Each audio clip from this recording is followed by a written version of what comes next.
Hey guys, today on the podcast I've got Paul Michaelowski. He grew up influenced by his father's meticulous engineering mindset and his mother's love for home economics and crafts. While working as an actuary, he pursues various creative hobbies to keep him learning and exploring. His interests range from woodworking and insect pinning to owning animals, so let's dive in. All right, so I'm sitting here in studio with Paul Michaelowski. How are you doing today? Pretty good. Thanks for having me, Ali. I'm glad that you're here. We have a lot to cover. So I saw on Facebook, you're kind of going viral a little bit with your cicada art. Just a little bit, yeah. That is so cool. Now, were you always into art? How does this kind of play into your upbringing to be an artistic individual? It's hit and miss in terms of when I think about how it came to be, because my dad and his half of the family and my sister are all way better artists than I am when it comes to two-dimensional drawing, painting. But my dad was an engineer, but my mom was a home ec minor, so she was very good with sewing and crafting and kind of that type of realm of activities. And so growing up, I had a nice Venn diagram of the two, where I had my dad's measure twice, cut once mentality, married to my mom's aspect of let's try this, let's do this thing. And so when I was a kid, for example, we went to like craft fairs where we would make Fimo clay pens as kids, or we would make hemp bracelets. And my mom was really big on, we're going to get a table, we're going to sell them, you can keep your little profits, like lemonade stand type stuff. And so when I was a kid, it was just always trying new things, and my parents were supportive of all of it, and to the extent that there was always just diversification. And so that kind of instilled it in me when I was a kid. And then I think from the art that I enjoy, it's more three-dimensional, crafting, creating, constructing something that is built and is more visceral from that perspective. And so I was really big into science because of my dad's engineering background. So I was in science clubs where we would build really elaborate airplanes out of balsa wood that would weigh less than a penny, but they would fly with a rubber band for up to like 5 minutes in the air. Or we would build Rube Goldberg machines for the science club. And so all of that type of very minutia involved and very specific functional design type aspects of engineering, I love because I'm just a slave for detail.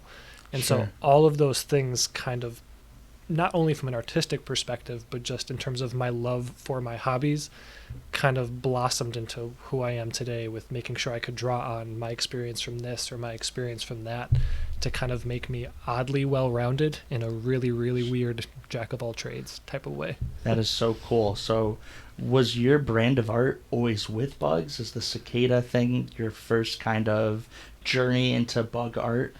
Into bug art, yes, in the sense that I'm actually doing something more artistic other than just pinning, but I've been pinning insects for upwards of a decade now. One of my good friends, who is like a truly good artist when it comes to creating something totally unique, took an entomology course in college. And so one of their extra credit activities was, hey, you're going to go and field collect insects, do the taxonomic classification, all of the museum quality pinning, and submit that for your extra credit. Well, when I walked into his dorm room and saw all the bugs pinned out with, it looked like, what's the guy from the horror movie that has all the pins in the face? Like when you go to the Halloween stores, you'll see Hellraiser? Hellraiser, yeah. And so the bugs look like that, where it was just 50 pins on like one insect or one butterfly to have every arm and leg perfectly pinned. That's just it. It's so intricate. Yeah, and so it looked beautiful. And so I'm like, oh, well, how accessible is it? And he taught me how to do it. And so we bought a butterfly net, went out collecting in some of the forest by us. And so I learned how to pin insects then. And throughout the years, I go hiking and camping a lot. So I'll always bring with a little jar or an envelope if I find a specimen that's, dead on the trail. I'll collect it, save it, bring it back, and then pin it for my own personal collection. So I have growing stuff in my own house where like I've found praying mantises or stick insects, etc. But it's always been for me. All my art has always just been because I wanted to create it, because I wanted to learn something. Yeah. And that insect thing was the first time now with this cicada emergence, because I remembered the last one very fondly 17 years ago. Sure. I was like, okay, I can try to do something this time around now that I know what to expect, that I have pinning under my belt. What can I do with it other than just keep it for my office? Effectively. And I think that's really special when you go into sort of a craft and you start doing it for yourself, and the fundamentals are you're doing it for yourself and not anybody else. I think that's really when you separate, something that is just a job to something that's a hobby of yours and something that you're passionate about. Yeah. So something I'd like to talk about, because I see insect pinning kind of at conventions and things like that. How hard is it? Because I see, like you said, sometimes there's 50 pins on a little bug. I mean, what all goes into that? So the barrier to entry is actually relatively cheap in terms of, to actually collect them, you need a butterfly net, you need jars, you need stuff to actually go into the field, depending on where you're collecting insects. Sometimes a butterfly net won't cut it because it'll get caught in twigs or thorns and stuff. So you have to buy a butterfly net that's made out of more of like a burlap, canvasy type material that you can just swipe through long grass. So once you learn how to field collect, or other people will put like a white sheet up at night on like a frame and just shine a spotlight on it, and then the insects will be drawn to the light reflecting off, and they'll just collect all the creatures of the night, as it were. That is so cool. But once you collect to pin, it's not that difficult. The main tool is actually called a spreader board. I can effectively just make one out of styrofoam sheets, or even that green or pink foam stuff you use at the craft store for pinning flowers. It's basically just a flat sheet with a groove cut in the middle. And that groove, especially for the insect-specific ones, have grooves of different sizes and depths depending on the size of the insect body. And effectively, is once you put the pin through the insect, the body then sits in that recessed groove such that when you pin the wings, if it's a winged insect, will then be kind of parallel to the surface of the board. Okay. And I can then spread them out on a flat surface with needles or with wax paper or something to protect the wings, just to keep them out. Other than the meticulous nature of, I have some really tiny tweezers and forceps, or I'm really used to working with like needles or toothpicks, you break a leg off, you break a wing off, and occasionally you learn how sensitive you need to be to not injure. But insects are pretty hardy. I mean, they have good exoskeletons, so as long as the bug or insect isn't dry, when they're wet and pliable, they're reasonably okay to handle with just your bare hands. You just have to be careful not to jerk something. Sure. But once they're pinned up, I leave them drying for like 5 days or so, and once everything evaporates, those wings and those legs will just hold their position naturally, effectively forever. Wow. And so the only hard part is if an insect is found dead on the sidewalk or already dried out by the sun, then you kind of have to reconstitute it, and all that entails is effectively putting it in a Tupperware container with a wet paper towel off to the side to just raise humidity. Okay. After a day, 2 days, I just go in and check, and all of a sudden everything just becomes pliable again, and I can just work with the insect. So it's not hard to do. It seems daunting, but it's one of those things where once you do 10 of them, you're like, oh, okay. Like, I've done a butterfly, I've done a praying mantis, I've done a beetle. It's not that hard after that, just because there's not that much variation in their body types in terms of how to manipulate them. Sure. So let's talk about the cicada art. Okay, so formerly in the past you've pinned other bugs aside from cicadas. Is there a learning curve doing cicadas? I know they have that probably harder exoskeleton. Now they're more dimensional than a butterfly.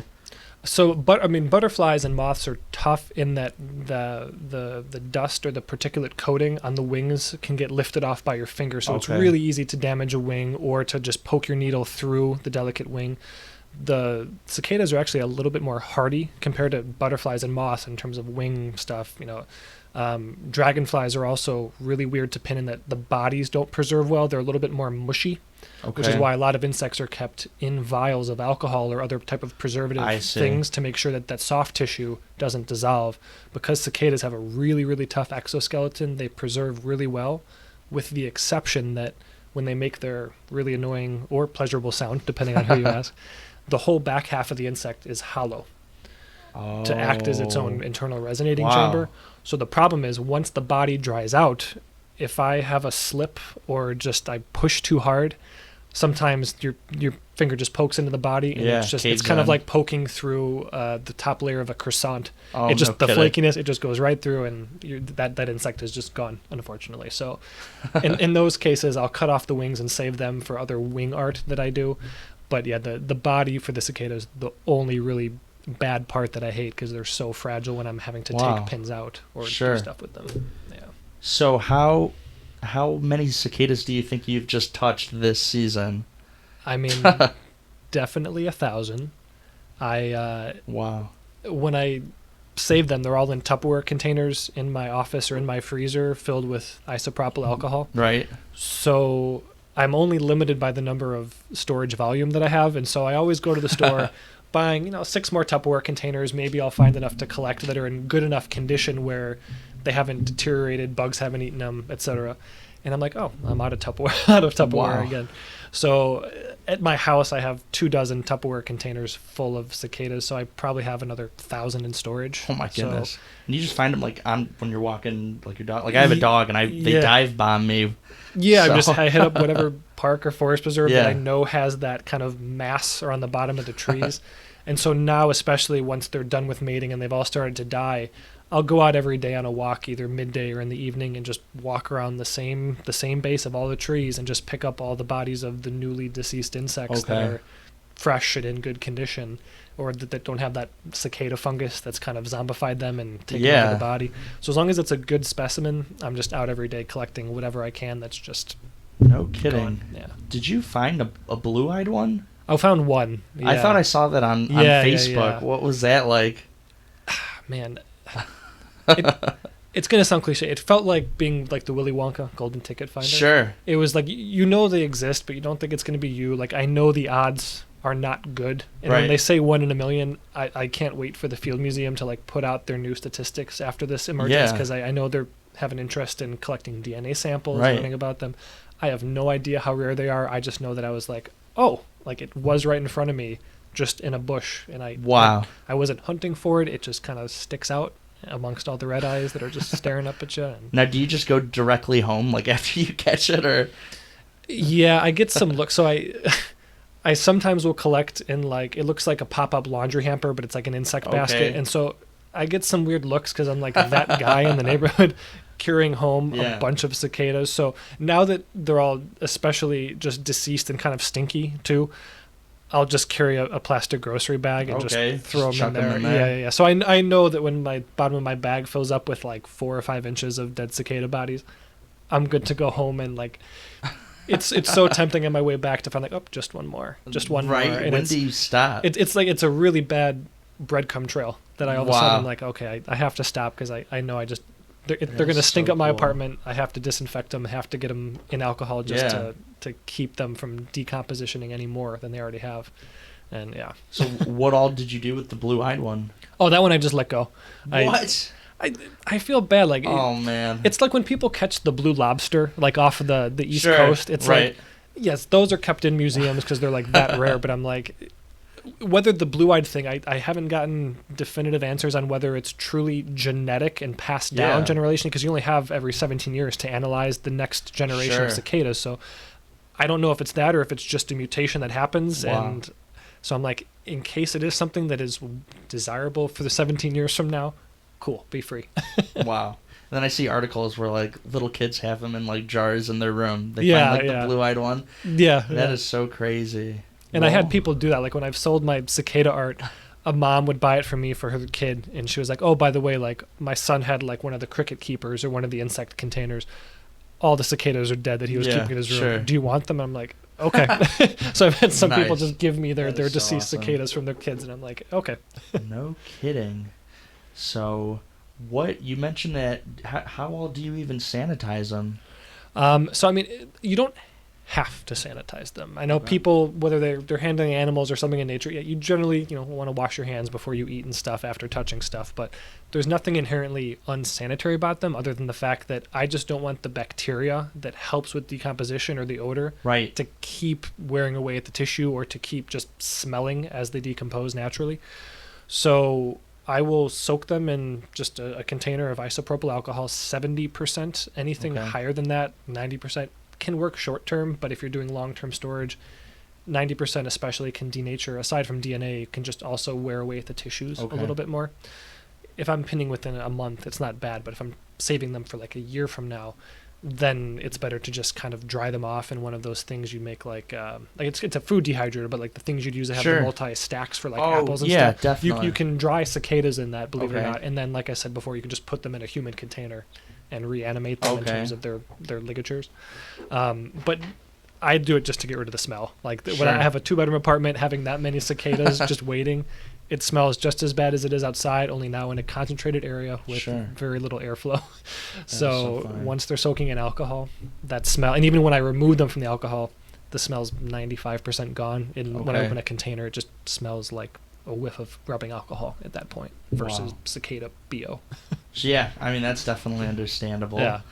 So what now I want to think like, well, maybe before we talk about like longevity, what is like the volume that you see? Because the post where I found you, I mean, it got a lot of traction. It seemed like, I mean, it is beautiful art too. So how all has that been for you? So volume was weird. Again, so my girlfriend and I are both very artistic in terms of creating stuff. But again, her art's been for her.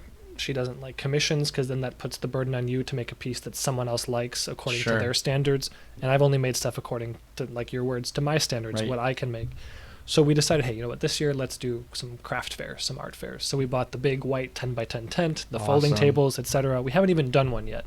Okay. We knew that, hey, you know what, I started tumbling sea glass this year. We started doing paper quilling art, which everyone can find on my Facebook page if they'd like to look at it. But we're like, hey, you know what, let's just start making different types of art. But I knew the Cicada emergence was coming up. So when I planned for that, I literally just posted it on Facebook almost as a soft launch or as a sounding board. Just putting it on the Cicada groups on Facebook, both the Illinois-centric one and the national one.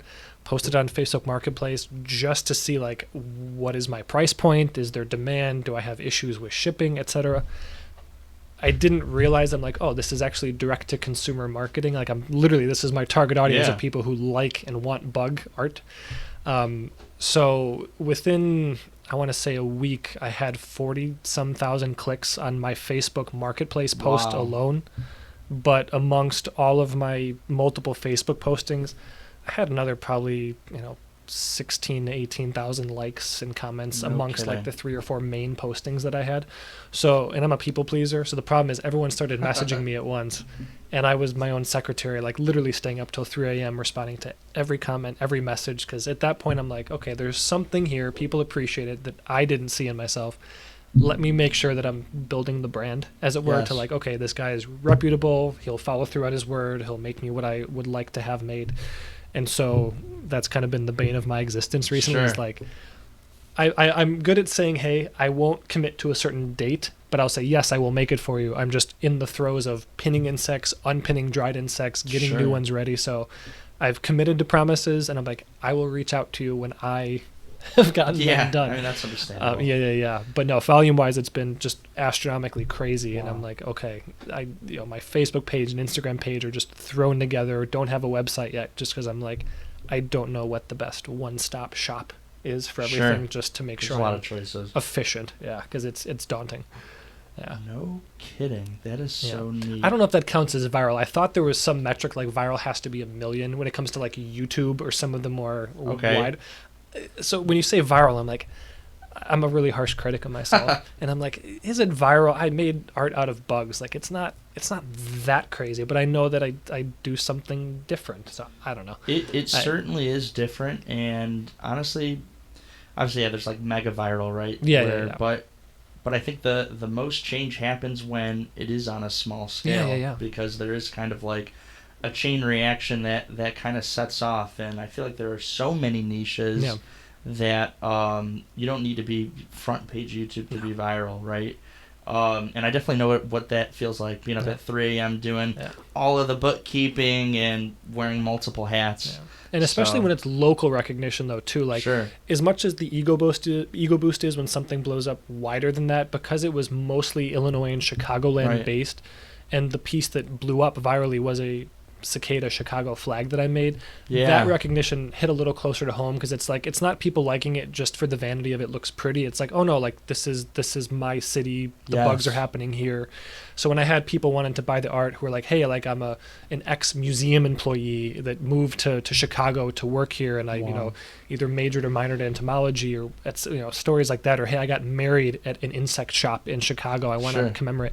Like that type of stuff hits home a lot more. They're like, okay, these are like the real human stories behind my stuff and the houses that it's going to.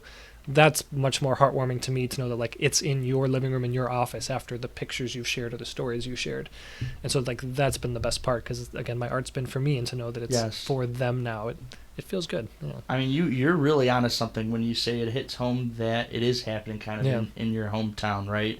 When I set out to do the Reptile Den, I'm really paying tribute to all the forefathers that did the same thing in Illinois. Illinois is such a rich is a state with such rich history on herpetology and reptiles, where it feels good to do the work, and especially if it's coming from a place of passion, where you've been artistic your whole life, I really think you're onto something. So. I hope so. Knock on wood. But right? I haven't even done a craft show yet, so I'm like, we have a little community garage sale coming up this weekend. Where I'm like, again, I'll do a soft launch because I don't know what's entailed with lugging out all the gear and stuff. So we'll see how suburbanites react to the art in person. But the online marketplace has been great, and we'll see as fall goes on when I can do more shows and stuff, just to see how that exposure works versus doing online outreach. So you mentioned fall.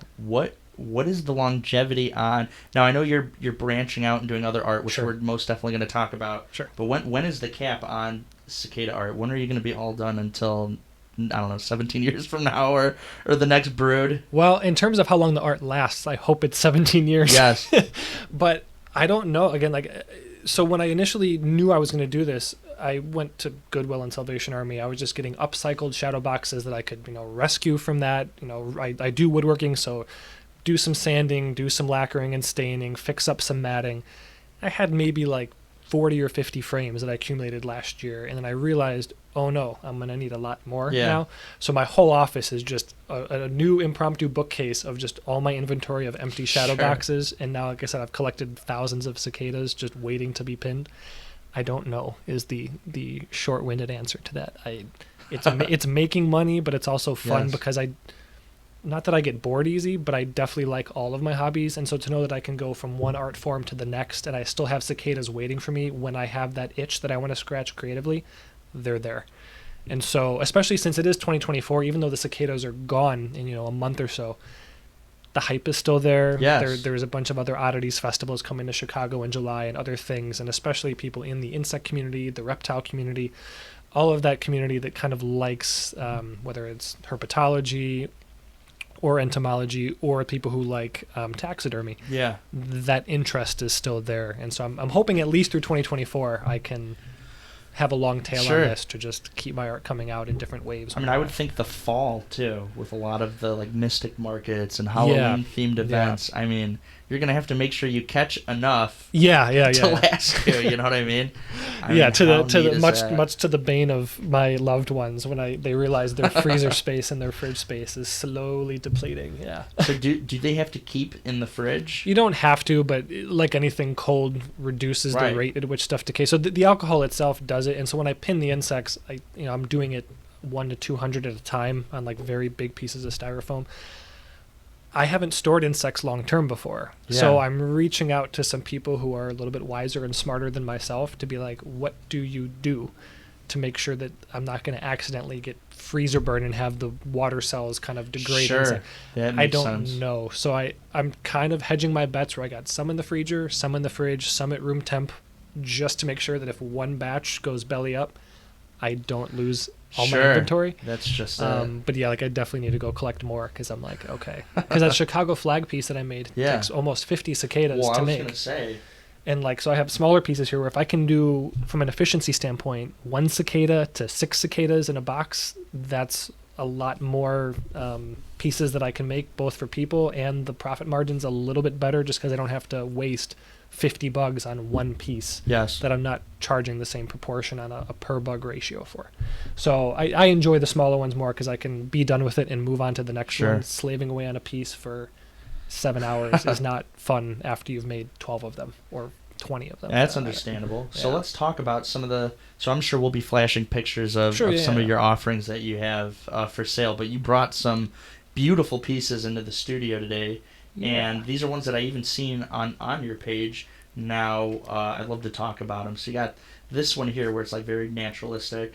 And so a lot of people like the natural look just because that's how nature made them. That's the way they're being enjoyed. And so even though any insect body kind of degrades in color over time, their eyes aren't as red and vibrant. The wings are still pretty when they're pinned out in a nice geometric pattern. It's cool.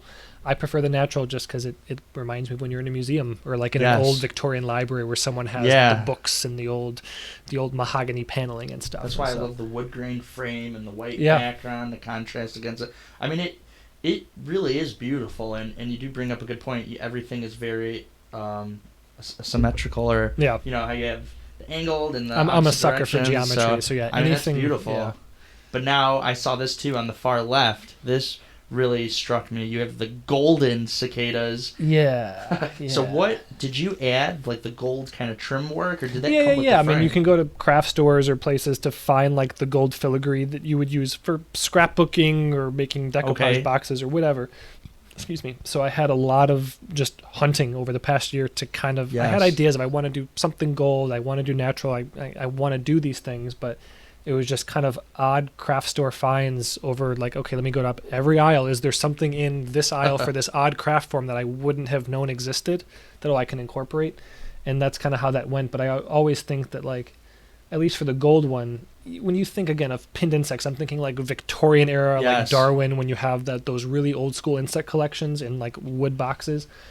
But then you have that Victorian gold leaf kind of in Art Deco also use a lot of gold leaf aspects. And so I'm like, you know what? Let's really just go big or go home with the gold and try to just make something that hopefully isn't too gaudy. No, I honestly think it's beautiful. And what it really looks like, I mean, a piece of gold. The cicadas. I mean, what all is it? Spray paint or what is it? I've dabbled with spray paint. The problem I have with spray paint is the wings really do not hold paint well because of how slippery they are. So I will spray paint with a primer just to have that stick to the base layer. Wow. And then I'll use gold acrylic paints that I have, modeling paints, etc., for different media to just paint it on because I can get into the nooks and crannies better, and I don't want to have to work with aerosols and stuff with wind and temperature requirements. Well, yeah, sure. I mean, absolutely. I come from a background with a little bit of paint, and I definitely know with overspray and not even coats can cause drips and be uneven. But I mean, it's incredible. I mean, they all look perfect. So I'm really torn. I don't know which one I like better because I kind of like all the points you mentioned with the very classical looking, but then even the gold. I mean, there's really something for everyone. And you took the words out of my mouth. Yeah, something for everyone. I'm like, and there's something for every part of me too. Where I'm like, I don't want to do natural all the time. Sure. I don't want to have to paint with a brush that looks like I have a couple of eyelashes attached to the end of it either way to get all the minutia. So I'm like, I can scratch my own creative itches and not have to make just one thing in an assembly line. So I want to talk about the brushwork that you have to do, but I can't help while we're on the topic. I mean, the coolest piece that you brought in today was most definitely this clock. I mean, how can you talk about that? I mean, how is it even set? It's weird you say that's the coolest because to me that's the one I was just like, I don't know. It uses one cicada. Yeah, you use one cicada. I can't. So I found the clock at Goodwill, and I'm like, you know what? Thankfully, the domed face or the glass face has a big enough gap where I can fit a body in there, and it's not going to be pressed up against it. I was like, let's take it apart and try to see what I can do. And so literally just cut the hand short so they don't pop up behind the wings. I didn't realize, because there was no second hand on the clock. The front was just a dial, like a flat center dial. I didn't realize that spun until I glued the cicada on. So while the wings will be minutes and hours, all of a sudden the body starts ticking when I put in the battery, and I was like, oh no. So it's cool, but it's just a total one-off because, again, it was a Goodwill clock. I'll try and hunt for affordable clocks. I had some woman who liked my art say, hey, I have an old clock from my grandmother. Wow. Can you do this for me? I'm like, okay, I'll cicadify your clock. But yeah, that was just a total one-off where I'm like, I'll try it. And I love, there's like a Japanese saying called wabi-sabi where it's like perfectly imperfect. Oh, I like that. So like kind of like the clock, right? Some of the paint is like scraped and aged, and I think all of that plays into the beauty of it. I hope so. Yeah, it would get I'm assuming that's intentionally distressed when I picked it up. Maybe. It's not some 100-year-old right, sure. Well, yeah, because the faceplate looks modern. But no, I haven't heard wabi-sabi before. I'll have to use wabi-sabi. I like that. So let's talk about now, I know you're into like tabletop gaming and kind of the hutch that I'm on. You're talking about how you use like eyelash thickness brushes. Yeah. Do you do miniature painting? I do. So I always get confused with the terminology because tabletop gaming is a very specific subset of gaming, kind of like Warhammer 40K, I believe. I do literally like board games. So when you think of Settlers of Catan and Pandemic, but stuff that gets much more esoteric and into the weeds. Yeah. But nowadays, because everyone's wanting your money, all the board games now have like deluxe upgrade packages where they have miniatures included to just up the wow factor. So I started collecting. I have probably, God knows, 500-600 board games. It's too much. But I started getting so many games with unpainted miniatures, but they all paint them in the advertisements to make you shell your cash. And so I'm like, I need to do something because I have the patience and the skill set. I just don't know how. So I started going to my local gamer stores to hit up the guys who do play Warhammer. And I'm like, I got to learn. So they have painting nights occasionally, you know, every once a week, multiple times every month. So I started going to those to like learn how to base coat, how to do washes, how to do dry brushing, etc. So my skills are a little bit more brutalist in terms of I'm not as finessed with some of the effects they use to achieve. The highlight and the thing on the knee. I can do highlight, and the but to get something that looks neon or like flame or like ghostly type stuff, like some of those armies they create are beautiful, but there's so many good YouTube videos too where I'm like, I can learn how to make detailed bases that look like real earth by using baking soda in white Elmer's glue. Oh, it looks like snow. I never would have assumed that that's how to do it. So I started buying all the modeling paints and tiny brushes and the stuff that goes along with that just to paint my board game miniatures. And then I have all those art supplies that just kind of sit because I don't paint miniatures on the regular. And I'm like, oh, I can use those on the cicadas too, I guess. And that just, that is so cool. It was just kind of like, oh yeah, I forgot I have that just so waiting in the box. Yeah. That's what I would have thought. I mean, that is so cool. So you're doing the cicada art. Have you gotten burnt out yet? Only sleep-wise. Like, I'm not burnt out of doing it, but on an individual daily basis, I'll be like, I can't do anymore. I'm pretty good at like setting, hey, let me get this box pinned and I'm done. However long it takes is how long it takes. So I'll set those kind of material benchmarks. And I try to be as efficient as possible. So like when I make the gold one, I'm making 10 of them at a time just so that I'm doing the same repetitive thing. I don't have to go back and reopen the gold paint, etc. So I'm getting a little better at that where I can at least be efficient with how I create them and not have to juggle materials in my kitchen with very limited counter space. So you mentioned you had a lady reach out that wanted to cicadify her clock. And also, while we're on the topic of clock, you brought up the point how your dad kind of gave you his artistic values in the form of engineering. Yeah. That really, I could see that definitely applied to the clock. I mean, especially with how intricate the arms are and that kind of thing. So somebody reached out to you to do their clock. Have you gotten any other requests for any weird one-off pieces? I know you have the Buzz Lightyear cicada, which is really awesome. The Chicago flag. Yeah, so I get really nervous when I get those kind of requests because while I have artistic and construction ability, I don't consider myself an artist in the traditional sense. When it comes time to like, I have this image, I know that I can paint it, or I can look at, some of the artwork you have on the wall. Can I replicate that snake or that alligator on paper just by looking? And it's a hard skill. Like I can do it so that it doesn't look like a fifth grader's drawing. Okay. But to make it look like a really good art drawing, I don't hold myself in that kind of esteem. So when someone asks, hey, can you do something along this thematic line or like this way, I'm like, I can try to experiment and send you a photo to see if this is along the lines of what you want. But I've turned down a lot of requests because I don't feel confident that I can hand paint something that, like Buzz Lightyear is easy. It's very white plasticky colors. He's a toy. It's vibrant. Yeah. I don't have to deal with shading and intricacy. It's very, again, brutalist in terms of it is what it is, and there's no wrong way about how it could be interpreted. When it comes time to something that's more specific or personal to someone, then I get a little more like I have to do it justice according to their standard of what they envision it. And so while I could say, hey, I can start making those on my own time, and if you like them, great, you can buy one. If not, someone else will like it. I get very hesitant accepting offers that aren't, if someone requested colored cicadas, I can color and paint with various shades of yellow to just make it look nice. Sure. But to make it look like Michalowski or like another character, then I'm like, okay, how do I do this justice? And so I'm always hesitant to say yes in those regards.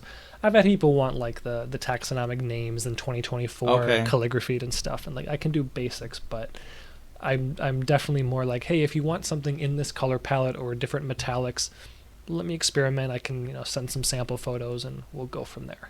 That's really cool. Yeah, honestly, I mean, I totally get what you mean, where it might be nerve-wracking, right? If they're like, this is our like highest esteemed heirloom that we got, and now we want like it's your grandma's on it. Like it's your grandma's clock. Like I got one shot at this.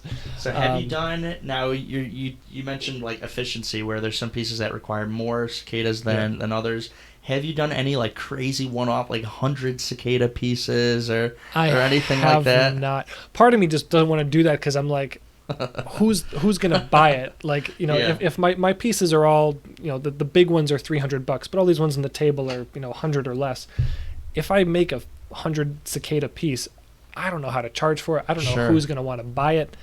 I don't even know where to start. So I have ideas of things I wouldn't mind doing. Yeah. But because I have such an inventory of small frames and I can do one, put it down, start the next experiment, I'm like, I enjoy that better where I don't feel like I'm tethered or urged to complete the piece that I've now started and don't know how to finish. So I might make one big one for myself maybe, but in terms of using my cicadas efficiently that I've collected and making as many people happy with different types of art, we'll see if a big one comes or not. Sure. At this point, I'm happy with the smalls because I can be done with one or two in the evening and not have to worry about it looming over my head like a guillotine of, you must complete this now. Have you ever thought of taking this to some sort of like a community exhibit or something like that? Yeah. So can I plug a shop? You certainly can. So there is a store in Wicker Park on Milwaukee Avenue in Chicago called the Insect Asylum. Yeah, I've heard of that place. Yeah, and so everyone else has two, apparently. So I mentioned there was a couple that got married that bought one of my pieces. Yeah. They got married at the Insect Asylum. Oh, wow. That's what I thought. My buddy who taught me how to pin insects used to live in Chicago, and he goes, there's this really crazy shop with a bunch of weird taxidermy. You got to check it out. Insect Asylum.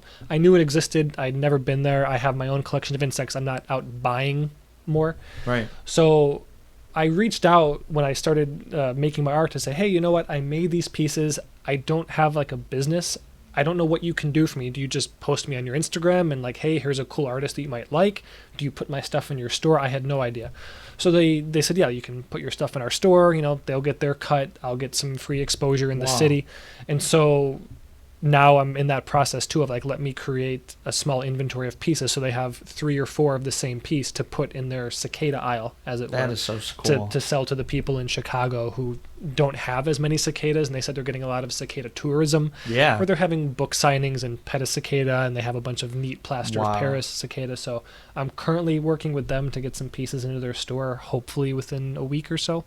So stay tuned. And what a cool, out of all of the spots in Illinois that you could showcase some of your bug art. Yeah, the Insect Asylum. there's nowhere like it, I think. None. Here in the state. Not that I'm aware of. It's pretty unique, and it's just their one location, and the owner Nina has done a great job in terms of kind of like you building insect outreach, teaching classes, having people come to learn about something that in the broader scheme of things is kind of shunned. Reptiles aren't everyone's cup of tea. Right. Insects, there's that heebie-jeebie effect that goes on. And so I appreciate people who take the time to educate and teach about things that are traditionally shunned or have that ick factor. Sure. To kind of turn people off for no reason other than just because I was taught to associate that with ew.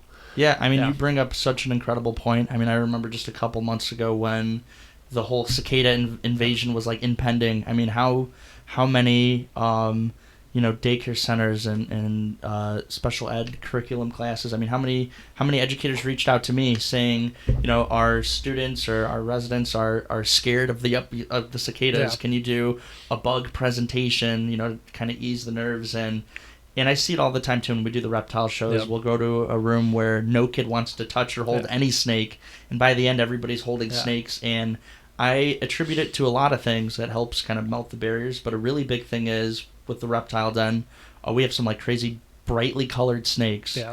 And I think that helps maybe break that barrier where a kid was on the fence on petting like the scary mean and brown snake, maybe they'll pet the like banana colored snake, right? Yeah. So you are kind of doing something in the same respect where, you're right, there is an ick factor, unfortunately, with bugs, but here you are creating something, really beautiful, and I'd like to think that breaks down barriers too, and it at least gives room for a conversation to start. It does, and to kind of segue off of what you were saying, so I think we'll probably get to this topic, but I have snakes as well. And for me, I had the same fact happen where I tried to specifically choose female snakes, only because for some reason, in terms of sexual stereotypes, females are just less aggressive or less imposing. And so when I gave my females names like Penelope, it's just a Penelope snake. And I'm like, there's something oddly disarming where when people realize it's not a scary animal, not to diminish females or femininity, but it's just it's just a female snake. Something lets people's guard down oddly when it came to my snake specifically, where it as long as it gets one person to just touch it that wouldn't otherwise do it of their own volition, I'm happy that you can break down someone's door to just let them try something they wouldn't have done. And honestly, the thing to do to change society is kind of like cognitive dissonance. I think it is all about planting seeds where, one person is no longer scared, and then that may trail off into something. So, I mean, you're really doing not only beautiful artistic work, but I mean, this is really a humanitarian thing, getting people used to. You're making me out to be more of a saint than no doubt than about that. I mean, so what bug art is going to be next? Are you going to do any other bug art? I mean, I see beautiful paintings with like the molts of tarantulas and super exotic bugs from like Africa that take up whole 8x10 frames. Those are pretty. I have no idea how those are sourced. Like I definitely don't want to get bugs that are either in some kind of not illegal trade, but something that's just taken from nature and kill. I have no idea, so I'm hesitant to just buy other bugs and do stuff with. Thankfully the cicadas are big enough and pretty enough where I'm like, I can do some damage with these for a long while. And not that they're insignificant insects, but when they're out in the billions, there's less impact when you take 10 of them versus when there's one monarch butterfly in the whole garden. I'm not going to go and wait for that one to die just because that needs to reproduce since they're I mean, and that's a pretty legitimate statement. I mean, I know in the tarantula community, people are so into wanting the most exotic tarantula. So there's so many imports of wild caught, endangered tarantulas into the U.S. Yeah, whether it's that or reptiles, all that trade. Absolutely. So I'm sticking with cicadas for now. If lightning strikes one day and I'm like, I can do something with mealworms or crickets or something that's or even dubia roaches or whatever, maybe. But I'm like, thankfully, because the wings on these are so dang pretty, it's reminiscent of a butterfly or dragonfly, where like there's still an oddly human intrinsic artistic value that's prescribed to them. Where I'm like, people enjoy this more than mealworms pinned in a shadow box frame. So we'll see if something stumbles. But for now, like I have a whole list of more cicada stuff I would like to do. Wow. I have to create it and experiment before I'm ready to like unleash it to the public. So we talked about this briefly before we started recording, but there's a famous entomologist named Stephen Kutcher that supplied bugs for a lot of Hollywood movies, like in the 80s and 90s. Yeah. He has his own brand of bug art where he'll like dip, say a Madagascar hissing cockroach, dip it in paint, and let it run around the canvas, and it's like footprints are the art. I'm like, that's pretty cool. I've seen people do that with like mice. Yeah, I know they'll do that. I know they'll do that with like day. elephants with paintbrushes or with like dogs or cats to just walk around. Yeah, I've never seen that done with insects before. How often does he have to re-dip them? Because their feet are so small. Once they run, he uses a bunch. I think they're each like one. I don't know. That's gotta be. I've never heard of it. But I mean, there's really no cap to the things that you can do though with art. No, the problem is I don't know, like, because art is a hobby for me. I'm not doing it as a business. It's like I struggle then with, do I come up with something artistic for artistic's sake, or do I make something that's going to have mass appeal? That way it's making me money and not just something that I poured time and effort into that has no result other than just making me feel good. I don't know. I'd have to cross that bridge when I come to it in terms of finding always always a hard balance between what's going to please everybody versus what I want to do. Right. Because you only have one bank of time that you could pull to do either or. So and the hard thing too is like between Etsy and all the weird more esoteric forums and groups, there's a lot of people more talented than that I hold in esteem. Where I'm like, how do you come up with something that's different? People can pin insects like me. There's nothing that's proprietary or unique about what I do. I happen to be very meticulous and good with geometries and the painting, which I guess differentiates me. But when I think about new projects, I'm very cognizant of I want to do something different because I like it because it's different and that I'm not copying either. So it's a hard thing to balance for me in terms of like how I think of myself in terms of my hobbies. So we'll see what happens. I always say like you're your own biggest critic in everything you do. Absolutely. I mean, that almost strives you to reach that like kind of higher level, right? Where you're always striving to do better. you know. Yeah. So I mean, it is always a balance. So with the cicada art, you mentioned Etsy. Are you doing any sort of like nationwide sales, or is everything kind of local? I've shipped a couple pieces of like individual cicadas Okay. just to make sure they could hold up in transit. Okay. While they're mounted securely to the board behind them, they're all kind of elevated off the pieces. I don't trust the FedEx or UPS driver that may just chuck the package into the truck. I'll write fragile on it, but I'm hesitant to see a wing break upon it getting to someone's house. So I don't, because normally when you ship insects via Etsy or the ones you alluded to, if I collect a butterfly from Asia that's shipped to me, they're all sent in basically like pillow stuffing matted against the glass. Okay. So there's no room for error. They are just in a soft cushion. These are already mounted, so I've tried putting foam and stuff under the wings, but then it still pushes up against the wing, which puts stress on it. So that's why I was hesitant to do Etsy or shipping or anything, because I can't guarantee that I'm not going to have oops, I'm sorry, let me give you a refund responses for people. So I'm slowly shipping individuals to like someone who might want the Bug Lightyear piece, or to friends and family, just to kind of try and see if I can ship it a little bit farther from a radial distance. But for now, it's just local, just because I can't guarantee with this art form how it's going to hold up in transit. I like how you said Bug Lightyear. Bug Lightyear, yeah. Instead of Buzz Lightyear. Bug that is Lightyear, so awesome. So has the sales from the cicadas, has that put you in a place where, okay, now I can operate this as a business, and what else am I going to offer with my sales? I know you mentioned the beach glass tumbling and things like that.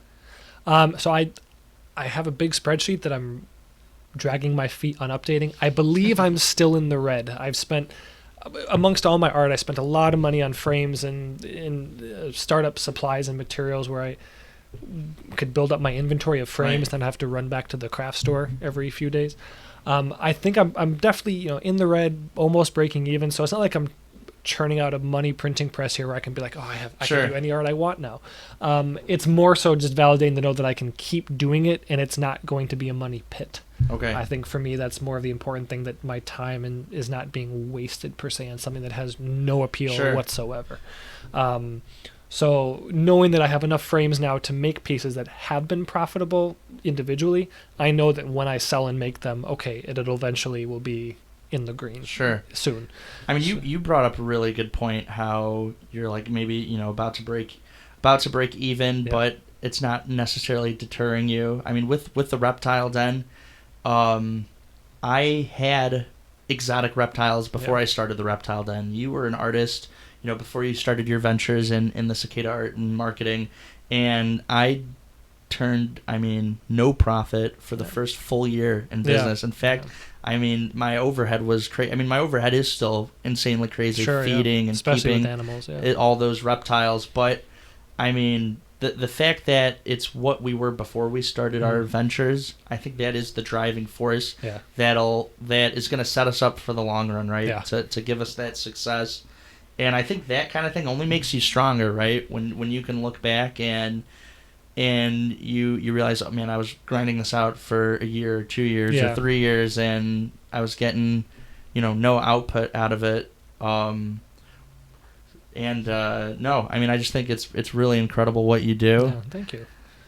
Yeah, it's one of those things where, thankfully, I took off relatively quickly. Where I knew it would sell, I just didn't know how quickly. So I have a day job, so that pays for the bills to fund this. Sure. So, I didn't go so into debt to be hope this works. Right. It was more so okay, I can calculate it a little. It was I can spare a couple grand to get everything rolling. Yeah. I'm not paying for marketing. I don't have a website. I'm not doing anything. So I'm if the local sales are cutting it right now, maybe that's enough, because I'm not planning on quitting my job. I'm not planning on upscaling to some mass insect marketing thing. Yeah, it gives me some hope that there is room to grow here, or to just reach out a little bit farther and push that envelope. But as long as I get my apartment clean of the stuff that I've accumulated for this, that's a victory unto itself. So I think you're really going to take off when you start doing those craft sales. I hope so. Fingers crossed. Yeah. It is eye candy, especially when you have. You brought all sorts of things into the studio. You brought more traditional, framed things. You brought kind of like a vivarium kind like a glass doge. Dome, right, yeah. Exactly. I mean, that adds dimension. And then even the clock, where you have things moving, I mean, that's going to attract people from all over. I know just in our convention appearances, like we've done, like Comic-Con events and things like that, the animals are always on the most popular table. Yeah, I mean, I could see how this will be, I mean, such a hit. I hope so. Yeah, I mean, I definitely when I go to craft fairs or places to kind of scope out what don't I have for my booth in terms of marketing materials, QR codes, etc. I still look at the art and I'm like, okay, like is this something that I could do? Could I do it better? Can I glean something creatively from this? Not in terms of copying, but in terms of did they do something outside the box of the person who's also selling jewelry or also doing oil painting? Like, how are they different and how are they capitalizing on it? And so I'm constantly thinking about that psychology, not from an insect point of view, but just as a person who, people want my art. How do I glean from people who've done it before me to learn what pitfalls to avoid in terms of creative traps? There's a saying that is steal like an artist, where it's like kind of take everything you've seen people do and kind of make your own version of it, right? Steal like an artist and wabi sabi. There you go, learning new things. I mean, I've never seen something so three-dimensional and moving with bug art with anything. I mean, that is really ingenious, and that is such a special piece. And I mean, I can't imagine. It just gets looking at the stuff you brought in. That's why I mentioned, have you done any giant pieces yet? It just gets the gears going in my head to. I mean, if you just had unlimited time, I mean, what could you create? I mean, some of the fun ones are like, because the wings don't always have to be out, you can angle them. And so like I've been playing around with, you remember those like anagram tiles you had as a kid where they had like a hexagon and a triangle and you could make kind of repeating tile patterns? Yes. I'm trying to play around with that idea where like, can I have a bunch of cicadas in different poses and then tile them geometrically in a way where when you zoom out, you have this kind of macroscopic, beautiful geometry of insects. So like back to your point of, if I do a large piece, it'll probably be in that type of a vein. Wow. Just because I also don't want to have to paint that many insects. I know. for a big piece. Definitely. Oh man, I mean, that'd be so cool if you just conceptualize like a brood of cicadas or something. I can't even imagine. I mean, I would really love to see your stuff in an exhibit, and I think the Insect Asylum is probably the best start that you can get. I mean, what a special place. I think so, yeah, because like I've had other art galleries reach out, and like I'm still getting used to the economics of how those deals work. Are you paying rent for a booth and wall space, or are you just they charging a flat commission? So because that's just art, the Insect Asylum is so tailored to that education, to that outreach, to that very specific niche of insects. It's hard for me to not want to put time and effort into that, just to kind of spread the love a little bit more. Absolutely. Yeah. So you mentioned you have reptiles. Now, do you have pet bugs? I do not, other than the crickets I feed to my lizard. There you go. What all pets do you have?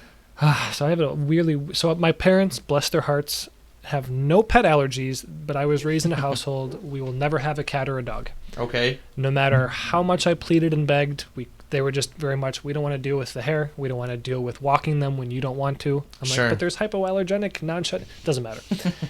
So they did allow me to have exotics growing up. So we grew up with hermit crabs, hamsters, rabbits. I had a hedgehog for a number of years. We had fish. So I was used to going to like reptile expos and animal expos in Illinois to be around exotics. So I was used to that. As long as it fit in the cage, my parents were cool. Sure. And it wasn't like, as long as it wasn't making noise or doing anything crazy, obnoxious, they're fine with it. So when I finally graduated college and moved away from home, I had a reptile cage all set up for a lizard. I have a leopard gecko. And within 1 year of being gone from home, I had a cat, a lizard, and 2 adopted greyhounds. Wow. So it was a little bit off the deep end. I may have swung the pendulum too far in one direction. No kidding. But I loved it. Like I had the upbringing I always felt like I was kind of cheated of when I was a kid. Like the little ones are fun, but those big animals, the dogs and cats especially. Absolutely. And I had friends who had exotics growing up, like snakes and tortoises, and like I was so jealous on like show and tell days that they could have that. And I'm like, I want that in my life. That seems so cool. Sure. So I had a leopard gecko. She died after 7 years, so I have a second one now. I love lizards, but I hate keeping feeder insects. It's they cost a lot, and because I only have the one lizard, it's just not economical or efficient. I used to breed mealworms. That was a pain and a half. Sure. Keeping crickets is just loud, or half of them die even if you have egg carton. I know, and then they smell. And they smell. So like, I think when my lizard finally passes, I'll be done with anything that requires live feeders, just because insectivores. It's just I would love a chameleon. I would love like a sheltopesic, a legless lizard. I think that's the coolest thing. I just don't want to keep live insects anymore. So in my apartment community, when I was after college, my landlord knew I had all these animals. They were very kind about it. Wow. But she knew I had the lizard. And so someone left their apartment in a hurry due to some issue. And they said, oh, there's a snake left behind. Oh, so she knew that I was the resident animal guy. She goes, I don't know what it is, if you want to adopt it, but we got to get it out. And it was a corn snake that someone literally had used bugle chips as substrate. Like literally a corn snake in corn chips. I don't know. What? Yeah, it was horrible. Wow. In a tank, it was in a 10-gallon tank, and the snake was already 3 feet long. It was just, it was. Oh my goodness. It was pushing the limit. So, of course, I was a bleeding heart. Didn't want that happening. So I call up my significant other at the time, and I was like, hey, and sure enough, she was fine, at least temporarily. I was okay to the idea of trying it out. So we got a new tank set up and everything, and then I realized then snakes were so easy to keep. Yeah. Doing frozen feeders once a week, I'm like, oh man, this is so much easier than cats and dogs. Sure. And the husbandry and all of the thermostat settings and heat settings, like that's easy to me. Like that's just very meticulous. Get the needle in between the two numbers it's supposed to be, and I'm happy. So that was snake number 1, which over the next few years ballooned to 5 snakes. Wow. And so I'm at my limit where like I really like maximal enclosures from animals. Like I respect people who collect and breed. I feel guilty having a rack system where a snake has limited square footage. Okay. I get that they're solitary. I get that they're fine. I want to give them as much square footage as I can just because they're living their whole life in the box. Yeah. But also, given my proclivity for crafting, I'm like, oh, we're going to do these tanks right. So the way you see them at the zoo, I had like manzanita branches that I'm hand drilling holes into to put fake flowers in to make it look like a cherry blossom tree. The pictures you sent me, were like, so cool. It was, I did them probably more detailed than I had to, but I treat them as an art piece as well. So I want them to be pretty, but I also had very limited square footage for stacking fish tanks and stuff in an apartment. So once I hit 5 and I know that I'll have to upgrade sizing as the snakes grow, I'm like, I think we're okay now. There are more that I would love to have, but I'm like, space is at a premium. And so you have like 3 cages on top of each other with like, I don't know if that's like an exterior, like a wood frame. Over I got into woodworking. You made that yourself? Yeah. So that's just kidding. Wire, like those wire racks where you can adjust the shelves for like garage storage or whatever. Oh, wow. That's underlying it. But then I made like a wooden facade with trim on it just to make it look like something you'd see at a reptile museum or at the zoo. Just because it's in my office, I want to make sure it's not an eyesore, especially when you're running cables and wires and stuff. It's just, you can bundle that stuff all day long, but it still looks unsightly to me. No kidding. So yeah, I made a whole wood facade to kind of hide all the stuff on the shelf just to make it look as nice as I possibly could. It looks beautiful. They really do look like art pieces. Yeah. They look great, and so I was really happy when it was just done. Like, it was a fun project, but every time I start something new, I always underestimate how much time it's going to take. But also, because I'm a slave for detail, I'm like, someone who would see it might not notice it, but I know every time I look at it, I'm going to want to be like, I should have taken the 15 minutes to just sand that or fix the gap or whatever. So, Goodness. So you mentioned that you are about to start vending maybe at some like craft shows and things like that. Now, what about bringing that kind of stuff to reptile convention? Because I always see little art pieces and things like that sold. Taxidermy and things like that. Yeah, I've thought about that because I'm like, I'm not sure whether going to an art show is the way to go because I know I'm the only one that'll have this stuff. Is that enough to set me out where someone's like impulsively, I want to buy that. Didn't plan on it, but cool. Or do you go to a reptile show or an oddities festival and be like, okay, at least this is the crowd that would more likely buy it. Right. But then I'm going to have more competition of people doing like things. Yeah.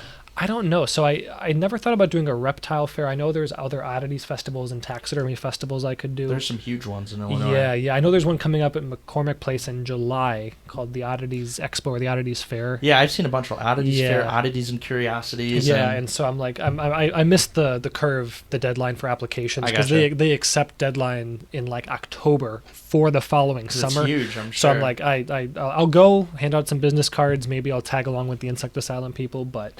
I'm hoping I'm saving all my snake skins too because I know that people can put that in epoxy or do stuff to make them aesthetic. Oh, I see all kinds of jewelry and frames and all kinds of things at the shed. And I hear that stuff and I'm like, cool, but then I know the more realistic side of me goes, not another hobby, Paul. Don't start it. You're gonna have to buy molds and trouble. I'm like, sure, I know what that's gonna lead to in terms of the next domino I have to set up for myself. Yeah, we keep snake shed for our educational programs.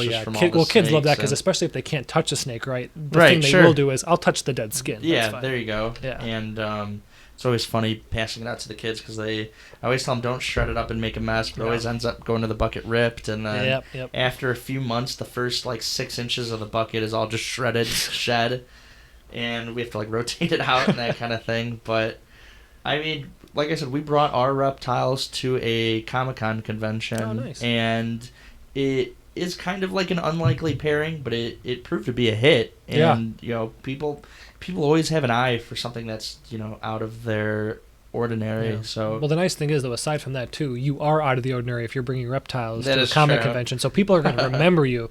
Like I go to cons and stuff as well, but like after a while, even at reptile shows, I can only see so many booths, with all due respect, of ball python breeder after ball python breeder. I get what they're doing, the genomics are great, but it all blends together in your head when you look back on the day of like, okay, aside from the one morph I liked, I forget what I saw in the aisles. But for something like that, no one's going to forget that the Comic-Con, the guy who brought the live reptiles, right? Yeah, I always find myself at reptile conventions, especially the really big ones. I mean, at a certain point, I'll just start skipping the ball python booths. I'm not interested in buying any ball python. I get so many surrendered ball pythons is. They're one of the most rehomed snakes. I can believe it. But do you frequent some of those reptile shows? I do. So I grew up going to, it was called Lee Watson's Reptile Swap, which was then bought out by Scott Smith. And so Scott Smith's All Animal Expo, he moved fairgrounds, but he's at either the Kankakee or Kane County Fairgrounds now. Okay. Out in the western burbs. So they do bi-monthly shows. So like, I'll get my feeders there, but I'll go every quarter. Sure. Just to shoot the breeze, chat with some people, and see what's new. And then I'll go to the NARBCs when they come to Chicago. So I think they'll do it in Schaumburg and Tinley biannually. Yeah. So I'll go to those just to kind of have my fun for the day. But I never go anymore with the intention of I'm going to get an animal because I would love to, but it's just I don't have the space and for what I would want to give that to someone. Those shows are so great to go to. I mean, for a wide range of people. I mean, all ages. Yeah. And I like the Scott Smith show because we have the Chicago Herpetological Society. Yeah. They'll hand out pamphlets and things like that and adopt out animals. Well, because they have the huge educational booths there where you can just pet all the beardies and stuff. They always have a ton of bearded beds. dragons. Yeah. That's right. Yeah, that's a friend of mine, Tom. He's like, he takes in all of the rehomes. People call him up, and it's a lot of bearded dragons and ball pythons, most definitely. Yeah, I mean, these animals are not short-lived when they're taken care of properly. Oh, absolutely. It's like when people buy a tortoise. You don't it lives 80 years, but you don't. That reality doesn't sink in until year 2, and you're like, oh god. Right, and the problem is too, they'll even live long improperly. Right, unfortunately. Right. And so I know that my snakes are going to live 20 years. Like I have to prepare for that eventuality. Right. I mean, thankfully they're easy to babysit because when I go on vacation, fill up the water bowl, we're good. But anything else, like I feel for the people that Chicago Herpetological Society that have to rehome those animals because I'm sure that there is no shortage.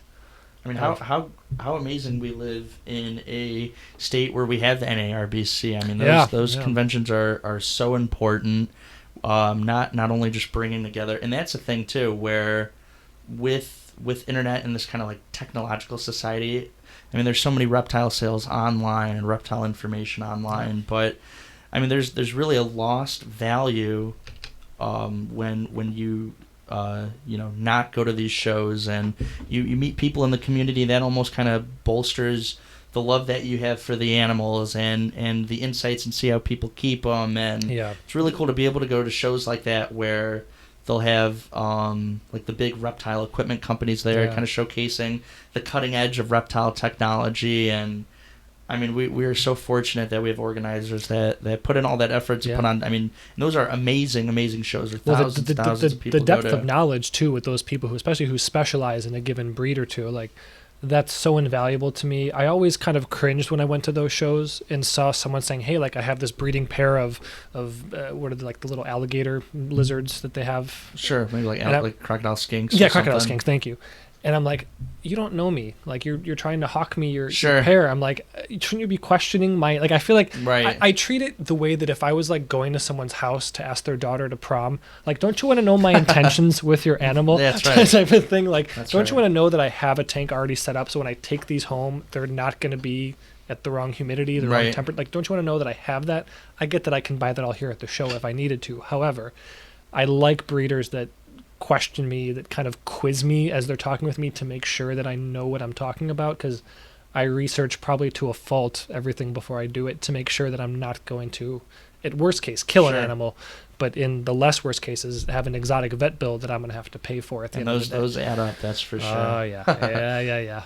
But no, I mean, honestly, all of the vendors, too, that I've spoke with at the shows, all of them have been really kind. Most and, great, you know, I mean, they definitely have their... they definitely have their eye out for kids that want to get into animals, and I think it's great that a child could have a resource like that where people are so welcoming and, you know, could give their own 2 cents on husbandry and that sort of thing, and that even branches off into all of the Facebook groups. Yeah.